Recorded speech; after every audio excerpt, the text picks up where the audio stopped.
Hi friends, welcome back to our RN Nurse Prepper channel, and today we're talking about autism living here for vlogging every day in April. I have the same sweatshirt on and I am just doing another video because I'm not feeling very well today, so it is what it is. Anyway, today we are talking about autism, and what I want to talk to you today is about more of expectations at home. If you have a child, whatever age they are, you're going to need to have expectations just like a regular child that does not have any diagnosis per se. So you want to have expectations written down. A lot of times what we do as parents and in families, even if you don't have a child with autism or any other diagnosis, this applies really to any child, and diagnosis related or not. So basically, you want to have expectations. I remember when my own kids were younger, I would not understand when teachers would say you have to be consistent. And I would say, well, what does that mean? What do they mean? So, that means you have to say what you have to mean what you say, and you have to do it. So let's say, for example, the child is not doing their homework, and you say to them, if you don't do your homework first, or you must do your homework first and then you can play video games or what have you. And they understand that, but then they find out that mom sometimes doesn't follow through on it. So sometimes you may let them play because maybe you're on the phone, or you have a meeting on the phone and you're talking to someone, it's an important phone call, and you just want to get them out of your hair, and you send them to play and you say it's okay because they're screaming or they're telling you they want to play. So you're creating a loophole for them to get through. So you're creating an idea that, oh, I can now convince mom sometimes to let me play. So let me cry, let me scream, let me keep on bugging her until she gives in. So that's one of the things you have to be really consistent, especially with autism. They have to know, kids with autism, and they are very rule driven, I guess. They really go by the rules, and they really understand that if this is a rule, then this is what they're going to follow. But if you give them something like any other kid, to have a loophole to go through, they're going to take it. So that's one of the things that I suggest for you as a tip, is to write down the expectations. Write down all the rules that you want your kid to do, for example, and try to do it. Another tip I want to give you is to try to do it in a positive way. So don't say no hitting, or no teasing, or you have to do your homework, things like that. You want to make it more positive. So for example, you could say something or write something like, I will do my homework, then I can play. Or you can write something, if they're younger, you could write something more simple like, first do homework, then I play. Something like that. So as they get older, they will understand more and it will get better. But in the beginning, it's really difficult, So you really have to write those expectations down.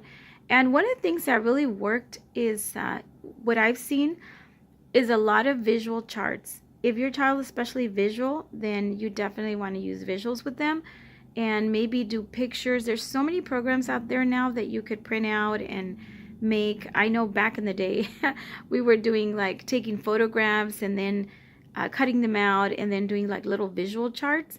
And there's also, brings me to another point, where you could use a very simple, like I guess like a life hack or a tip and trick hack, I guess, for autism, which is to go to the dollar store, the 99-cent store, and buy yourself a pack of stickers. They're only $1. You buy those stickers. There's a whole bunch of them for teachers in the teacher section, where it says like good job or you did it or whatever. If you're having a difficult time with kids with academics wise, those are great stickers. So you get those, and if not, you can get the other ones that are more like on the positive praise side of things, which is like good job, you did it, or something like that. And so you want to create a chart. And a chart could be as simple as, you don't even have to print it out. You could just get a piece of paper and you could write on there whatever you want your child to do. So if you want them to do their homework first and then they could play, that's what you'll write as the first behavior. So work first, play later, or homework first, video. I do homework first, then I play video game. Or first work, then play video games. However you want to word it, the point is to write whatever it is you want them to do, and then they're going to get a sticker for that day. So then once they have, let's say, whatever it is you want for them, and it's, again, it's based on the child, what they understand at their level, and what they're willing to go through with. So let's say they get 3 stickers for the day. It could be something else, like homework could be one of them. If they get to bed on time could be a second thing. And the third thing could be they got dressed all by themselves in the morning. I'm just giving you some examples, but whatever it is you want to design it specifically to you, you can do that. So if they've done those 3 things for the day, they get 3 stickers. Well, let's say at the end of the week, you also have to kind of base that on, you have to base how many stickers based on what your child is trying to achieve and at their level again. So let's say you only want to take it day by day. So you would do, okay, you got 3 stickers for the day. So that means you can get 5 minutes extra video game time, or 10 minutes, or whatever it is, based on the age level of the kid as well. So, like, you don't want a kid to stay up till like 10 o'clock if they're in grade school and, they have to go to sleep early. So that kind of thing. I hope that made sense. So sticker charts is an excellent way to really work with kids with autism, with anyone in general. Or you could wait till the end of the week if they're able to wait till the end of the week. And let's say they get, I don't know, 15 stickers, 3 stickers per day. And it's 15 stickers at the end. Like if they're older kids, like high school years maybe, you could say, okay, if you get all 15 stickers, then, you can get your allowance. Your allowance will be earned at $5. A lot of people say, well, I'm not going to pay my kids to do things. It's not really a payment. It's more, it's like when we work. If you go to your job and you do your work, you're going to get paid at the end of the week or at the end of 2 weeks, right? Well, it's the same thing. It's, making positive rewards for a job well done.